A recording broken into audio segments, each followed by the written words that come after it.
Now let's talk about whitespace management.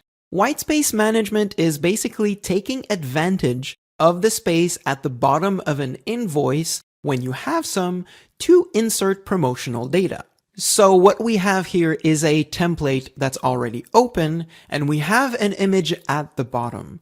Now this image basically is promotional data. If we don't have space at the bottom of our template, we don't want it to appear. So as it is now by default, on my first page, it appears at the bottom and that's all fine.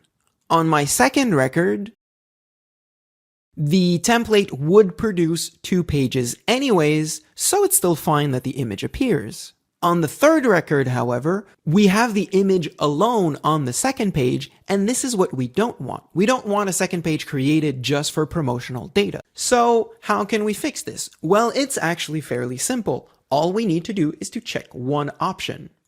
However, I do want to note that whitespace management must be done on an element on the root. What we want to do is to click on the actual paragraph. So we're telling this paragraph by checking the whitespace element, don't appear if you would be creating a new page. There are a couple of considerations, however. Let me go back to the first record. And we have no space between the end of the table where the grand total is located and the image itself. What you don't want to do is to add a new paragraph in between. Because if you do add a paragraph, this paragraph is considered content, and you may have the table, a new page, and then only the paragraph with the image. So you wouldn't be any more advanced. So you'd end up with basically the same result, but an extra paragraph. What you want to do in this case is simply change the properties of the paragraph just to add some spacing to it. So I'll go in Format, Paragraph, and just change the spacing to add some at the top. So what happens here is that because the whole paragraph, including the spacing, is the whitespace element,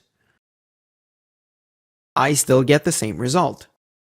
I don't have a second page, even though I have some spacing between the table and the whitespace element. Now, a couple of miscellaneous facts. You can have multiple whitespace elements. If you have 2 or 3 elements, these smaller invoices that have 1 or 2 lines may show 2 or 3 of the whitespace elements, whereas something that just uses half the page would show, say, only 1 element. It won't order them randomly, so the one that you find the most important would be the first one on top, and then optional ones would come after. The other fact is that not only paragraphs can be made whitespace elements. It can be a paragraph, a table, it can be any element that is on the root of your page. It won't really make a difference as long as it has some space that it takes. So this won't work for positioned box because they are absolutely positioned on the page, but it will work for any element that is part of the text flow.